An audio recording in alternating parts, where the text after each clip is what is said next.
দেখেন আমরা মানে মাঝে মাঝে বিপদে পড়ি কেন, এই যে চ্যানেলগুলো নাই হয় বিভিন্ন কারণে, নিউজ অনেক সময় যেটা বলতে চাই সেটা বলতে পারি না। মেইন কারণ হচ্ছে কি, আমরা পারসেপশন এবং আইডিয়ার উপরে মাঝে মাঝে কথা বলি, তো গরিব মানুষ মাঝে মাঝে কথাগুলো কিন্তু ফইলা যায়। নির্বাচন আদৌ কি সরকার ঘোষিত সময়ের মধ্যে হবে? এতদিন যাবত মোটামুটি বিষয়টা অনেকের কাছে পজিটিভ একটা ভূমিকাতে গেলেও লাস্ট গেল কয়েকদিনের অ্যাক্টিভিটিস, বিশেষ করে জুলাই ঘোষণাপত্রে যেই ইস্যুটা, সেই ইস্যুতে আমার কাছে কোথাও না কোথাও মনে হচ্ছে নির্বাচন আদৌ সময় মতো হবে কিনা বা হতে দেওয়া হবে কিনা। কেন এই কথাগুলো বলছি আসুন দেখি। অন্তর্বর্তী সরকার যে জুলাই ঘোষণাপত্রের খসড়া চূড়ান্ত করেছে সেখানে আসলে কি কি আছে এবং তিনটা দলকে যে পাঠানো হয়েছে তাদের মতামতের জন্য, এই মতামতগুলোতে বিএনপির অবস্থান কিভাবে, জামাত এবং এনসিপি তারা এক টিমে থাকবে বোঝা যায়। ইতিমধ্যে বিএনপি এবং এনসিপি তাদের মতামত যুক্ত করে সরকারকে পাঠিয়েছে। জামাত একটু ধৈর্য সময় নিচ্ছে, 2 দিন পরে জানাবে।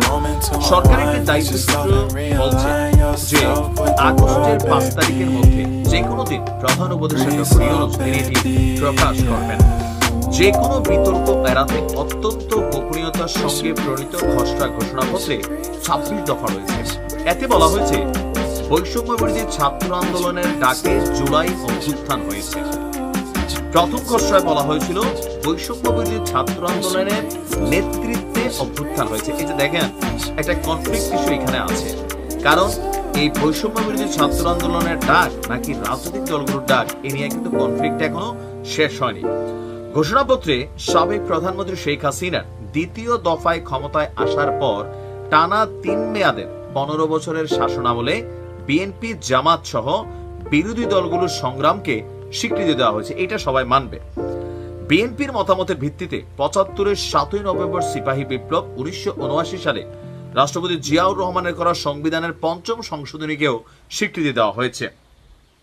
এখানে আমরা কনফ্লিক্টের জায়গা যেটা দেখছি যে আমার কাছে যেটা মনে হয়, এনসিপি চায় সংবিধানের প্রস্তাবনায় জুলাই অভ্যুত্থানের স্বীকৃতি রাখতে। পুরো ঘোষণাপত্রই সংবিধানে রাখার পক্ষে তারা।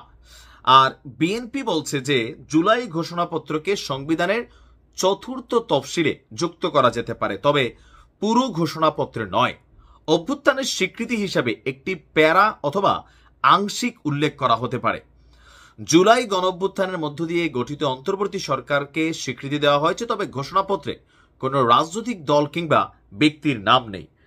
বিএনপি বিরোধিতা করে বলছে স্বাধীনতার ঘোষণাপত্র সংবিধানের অংশ ছিল না 2011 সাল পর্যন্ত।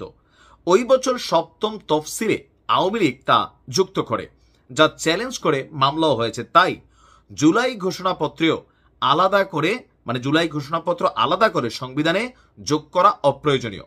বিএনপি এই অবস্থান নিলেও ঘোষণাপত্রে বলা হয়েছে এর সাংবিধানিক স্বীকৃতি থাকবে। এখন এই যে বিষয়গুলো আপনার কনফ্লিক্ট আকার ধারণ করছে, আমি বিএনপির অনেক লম্বাচূড়া বক্তব্য শুনলাম, দেখলাম এখানে অনেক কিছু আমার কাছে মনে হচ্ছে দুইটা দলের মধ্যে কনফ্লিক্ট আছে।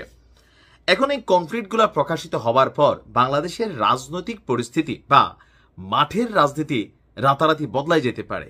ধরেন এই ঘোষণাপত্রের সবকিছু আমরা এখনো জানি না, কিছু জিনিস সামনে চলে আসছে খুবই গুরুত্বপূর্ণ। যদি আমরা কয়েকটা পয়েন্টকে সামনে আনতে চাই, আপনার ভবিষ্যতে নির্বাচিত সংসদ এই ঘোষণার ভিত্তিতে সংবিধান সংস্কার করবে। এখন এটা যদি হয় ভবিষ্যতে নির্বাচিত সংসদ বিএনপি, আমরা ধরেই নিতে পারি, তো বিএনপি কি এই ঘোষণার ভিত্তিতে সংবিধান সংস্কার করবে, যেখানে এই কনফ্লিক্টগুলা খোদ বিএনপি বিরোধিতা করছে? 2014, 18, 24-এর নির্বাচনকে অবৈধ ঘোষণা করা হচ্ছে যতটুকু তথ্যসূত্র বলছে।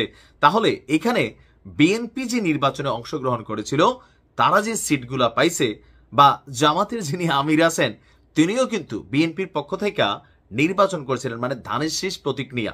তো এগুলা কি কনফ্লিক্টে যাচ্ছে না? আপনার কি মনে হয় যে ঘোষণাপত্র প্রকাশিত হবার পর এটাকে বিএনপি সাধুবাদ জানাবে?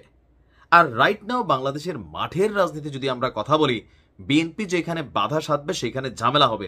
আবার অপরদিকে সরকারের দল হিসাবে চিহ্নিত কিংস পার্টি বা এনসিপি তারাও যদি প্রটেস্টে নামে, তাহলে প্রশাসনের দিক থেকে তারা অনেকটা সাপোর্ট পাচ্ছে। যেটা নির্বাচনকে কেন্দ্র করে বড় একটা কনফ্লিক্ট আনতে পারে। তা আমার মনে হচ্ছে বিশেষজ্ঞরা বলছেন অনেকে যে ডক্টর ইউনূস ঘোষিত যে নির্বাচনের সময়, এই সময়টাতে আসলে নির্বাচন হবে কিনা, নাকি নির্বাচনের আগে হুট করে আবার কোনো সিদ্ধান্ত আসবে যেটা থেকে নতুন দিকে মোড় নিতে পারে বাংলাদেশের রাজনীতি। ছোট মানুষ আমরা, পারসেপশন থেকে কথা বলি। ভালো থাকুন।